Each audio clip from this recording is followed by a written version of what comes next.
This is Get Ready America, the 2012 National Hurricane Survival Test. Brought to you by the International Hurricane Research Center at Florida International University, the National Emergency Management Association, the Salvation Army, and with technical support from the National Hurricane Center and the Federal Emergency Management Agency.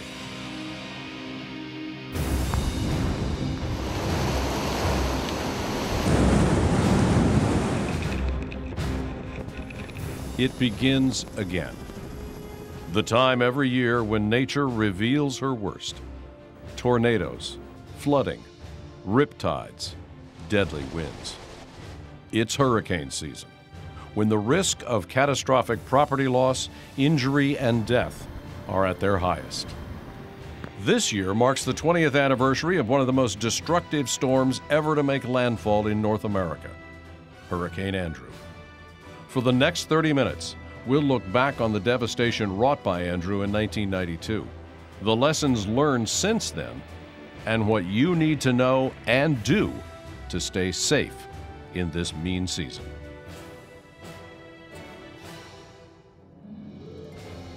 The 2011 six-month hurricane season was marked by only one hurricane that actually made landfall in the U.S.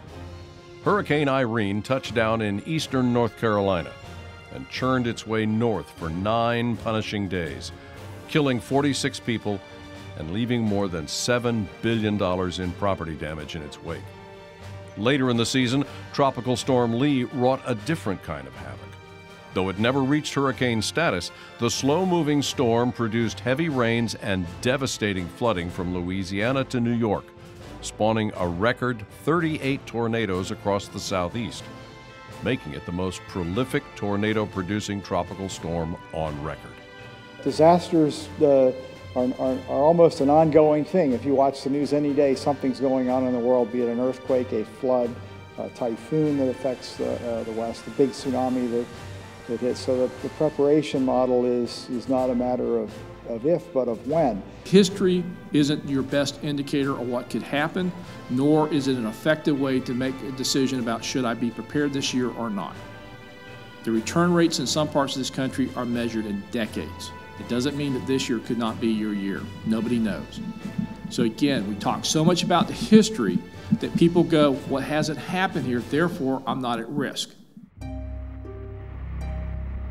Another hurricane season that started out quietly was the 1992 season. At the time, it was the least active hurricane season in 9 years, with one of the latest dates on record for its first named storm. However, all that changed on August 24th, when Hurricane Andrew slammed into Florida's coast southwest of Miami. We had an AP wire service in the newsroom, and I remember we had one line came from AP, and all it said was, Homestead Air Force Base is gone. And we were like, oh my goodness, this must have been horrific, but we didn't have the pictures yet. And it wasn't until we got the pictures we realized what that meant. And I've heard it said since, what no foreign army or military force could do to our own military base right here in the United States, Andrew did. Took out the base. From a sheer intensity perspective, Andrew was gigantic. It was for wind speed, it was on the scale that Katrina was for surge, if you will, in Mississippi. Other factors that came into play is there had been a lull in big landfalls in South Florida. When people first started discovering paradise in the 20s through the 40s and started moving there, we would periodically have a major hurricane hit South Florida, wreak all kinds of damage, and people to some extent built houses stronger, perhaps because of their experience with the storm. But then we went through all this long period without a major hit, building codes got lax, and we saw the results. In fact, it would be 12 years before Andrew was officially classified as a Category 5 storm. But the monster storm immediately produced Category 5 level damage. Andrew claimed 44 lives and caused $26.5 billion in damage, making it the costliest Atlantic hurricane in U.S. history, a distinction it maintained until Hurricane Katrina forever changed New Orleans in 2005. In 1992, where Hurricane Andrew made landfall, it was mainly rural South Miami-Dade County. It did not make landfall over, say, downtown Miami or Miami Beach or Fort Lauderdale. So if the hurricane had come ashore further north, the damage could have been much, much worse. Could have even been double the damage that we saw. The human impact was tremendous. 250,000 people homeless, and the nation's disaster response capability challenged at all levels, prompting then Dade County Emergency Manager Kate Hale to famously ask, "Where in the hell is the cavalry on this one?" I think we've really shifted our focus away from the idea that the federal government is here to just save everybody, to grab babies and help the elderly. I think the federal government's realized it has limitations, both monetarily, geographically, and just with personnel. So what they've tried to do is really set the states up for success in the ability to respond to and recover from disasters, because the states know their people. So, what have we learned since Andrew? When we return, lessons learned, what has changed in the past 20 years since Hurricane Andrew, and what you can do to protect your family from the next disaster.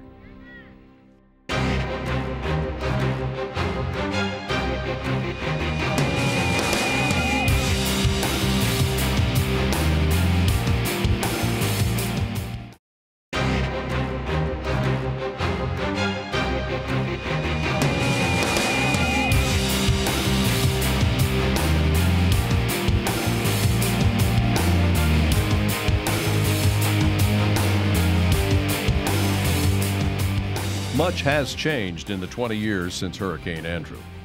But when it comes to surviving a big storm, the biggest change might be our ability to track and predict a storm's path and intensity. In the days before Hurricane Andrew made landfall, the storm was thought to be setting a path for Broward or Palm Beach counties, many miles north of Miami, and some experts speculated it would die out completely. Well, when Andrew was over the open Atlantic Ocean in that middle of August 1992, it was actually falling apart. There were some upper-level winds that were tearing it to pieces, and it appeared for about a day that Andrew would fall apart, and that would be the last we'd ever hear of that storm. But it stuck together. When it made landfall, it was a Category 5, and the Saffir-Simpson scale we have goes from 1, which is a minimal hurricane, to a 5. So Andrew was essentially the worst case hurricane as far as how strong they can get. Our forecastability has greatly improved in the 20 years since Andrew, especially for track forecasting. At the time we were only issuing 3-day hurricane forecasts, now we're out to 5, and we're actually thinking about going out to day 6 and 7, probably begin experimenting with that rather soon.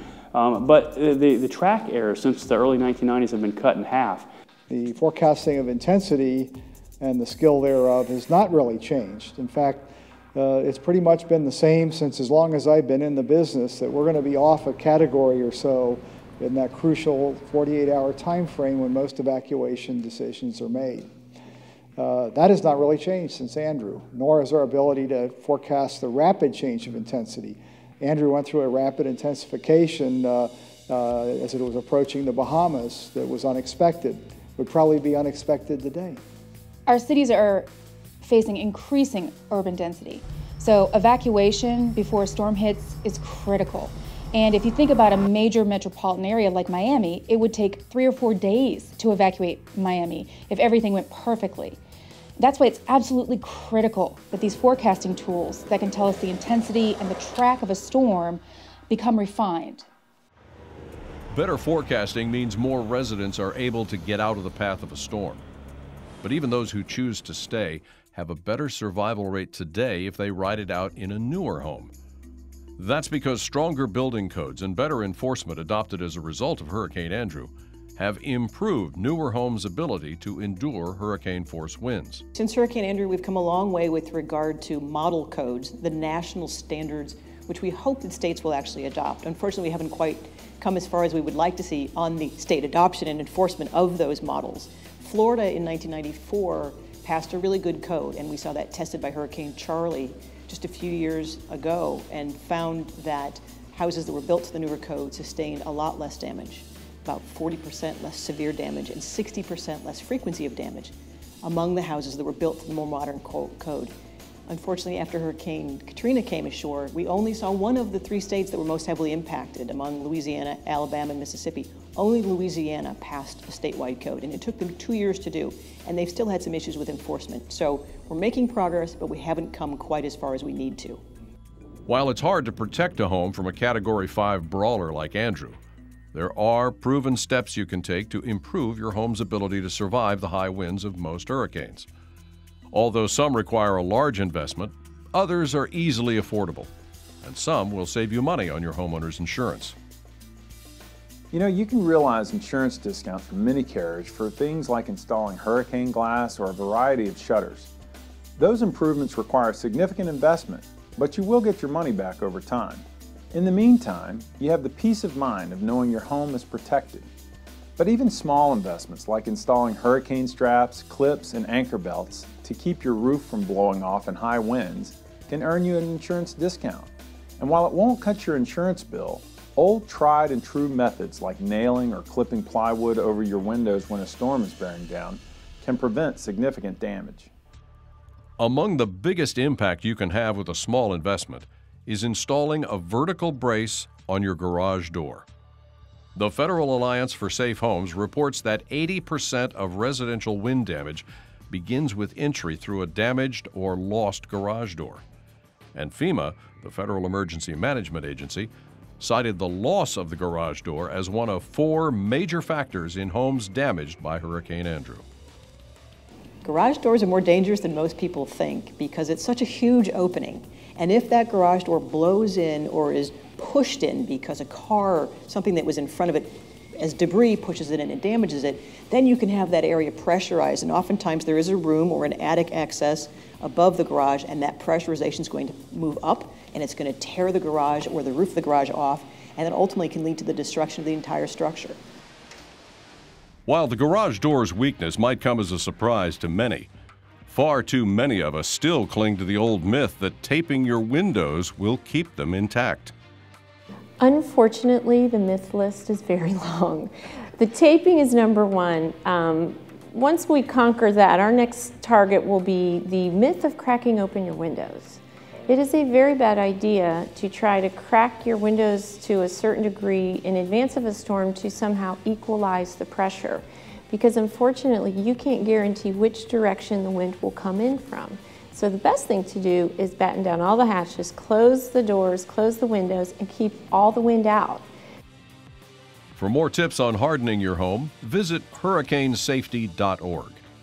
After the break, how the advent of the internet and the widespread use of smartphones and social media have allowed storm victims and first responders alike to share real-time information.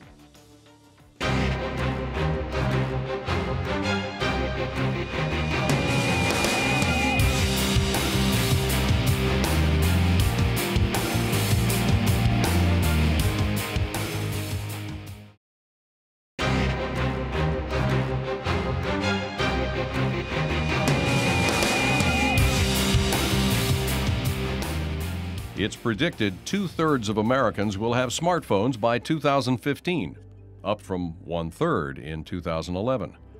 Already, nearly 80% of Americans are believed to have access to the internet, and half of all adults use a social networking site. This connectivity has transformed every aspect of American life, but perhaps none more importantly than our ability to respond to a disaster. I think social media is a tool in emergency management that does an incredible amount of good. Salvation Army is active on Facebook. We also have a Sal Army EDS Twitter account. And really there's 2 things that we use social media for. Number one is to push information out quickly, because a lot of times during a disaster, your cell phone may not work, particularly when it comes to voicemail. However, the data connection, whether it's texting or accessing things like Twitter or Facebook, will work.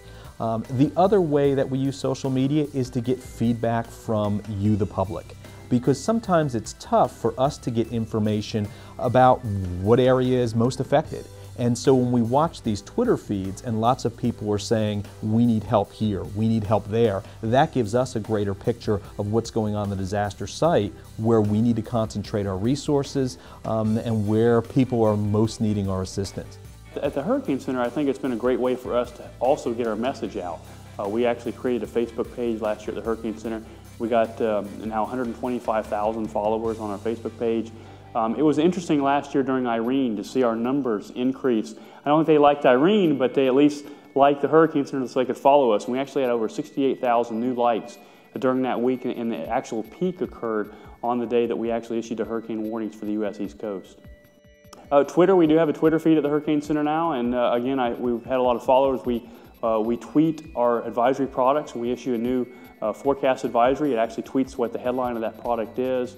And again, it's really, I think, a way for people to get the information, and it directs them into our website where they can get all the information about the hurricane straight from there. Increasingly, Americans say they will turn to social media to communicate in a disaster.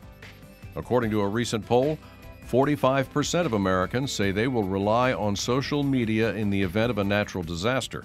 And among younger Americans, aged 18 to 34, that number jumps to 63%. So how should you use technology and social media to help you in a disaster? For more on how to use social media to stay safe in a disaster, visit hurricanesafety.org. After the break, the top 5 things you can do to protect your property and keep your family safe from a natural disaster.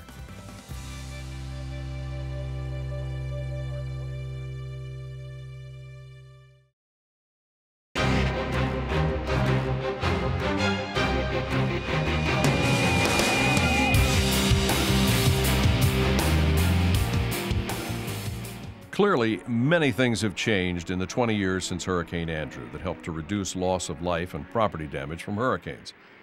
But one thing hasn't changed: people's belief that it won't happen to them. Areas that still need some work is human behavior.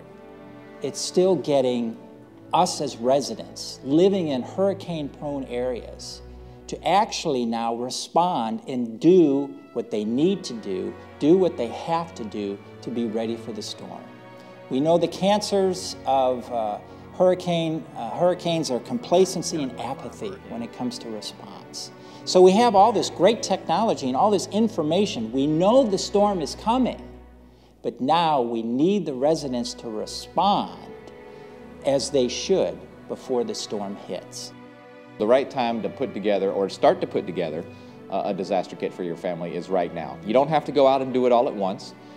We know that that can be financially difficult for some families, but go out and start now. You know, make a list of those things you need and start acquiring them. Start getting together water and canned foods and medicines and your insurance papers and batteries and flashlights, all of those things. Start moving towards it so that you can get it in one place and ready to go as soon as possible. There is no time that you should wait to do that. You should start working on it now. Every family needs to be prepared for disaster. They need to have a plan about where they're going to go, how they're going to communicate with each other, and any kind of special things that they might need to take with them. Important documents like insurance, healthcare cards, a list of medications, anything that you think that you might need for a couple of days without support. We can't live without water. When we have a natural disaster like a hurricane, we should all have a good stockpile on hand, a gallon per person per household for each day we anticipate the need. So 7 to 10 days would be a minimum. The growth of the bottled water industry has certainly had a major role in disaster relief in the last 20 years. 20 years ago, you couldn't find nearly as much bottled water on the shelf as you can now. We have more factories, more distribution centers, so the water is much more readily available. Having a plan and a disaster kit are 2 survival steps you can take long before a storm ever appears on the radar. Once a storm is headed your way, though, the key to survival is staying informed. Those warnings are not put out lightly. They are designed to inform you about the potential dangers of the situation, the potential consequences of the situation, give you as much time as possible to take whatever actions you need to take care of yourselves and your family. And so heed the warnings. They are not there frivolously. They are there for a purpose, to allow you to take care of yourself. And we need those folks who are able to take care of themselves so that emergency managers can focus on those who are not able to. Choose the communication method that works best for you. The important thing is to pay close attention to local emergency managers when a storm threatens your community. Even with the best preparations, your ability to survive a storm depends more than anything on listening to the experts. Too many people ignore warnings to leave until it's too late, believing a storm will change course or will be less severe than it turns out to be. To avoid life-threatening harm from a deadly storm, evacuate as soon as emergency managers order an evacuation. Besides waiting until it's too late to leave, another common mistake seriously threatening your safety is returning too soon. Downed power lines and the risk of flooding all pose risks every bit as serious as the storm itself, and often claim as many lives. We want to make sure that we have a safe environment for you to return to. We want to make sure that we've mitigated any hazards, live electrical wires, natural gas leaks, etc. We want to provide space for first responders to go in there and look for survivors and take care of those victims of the hurricane.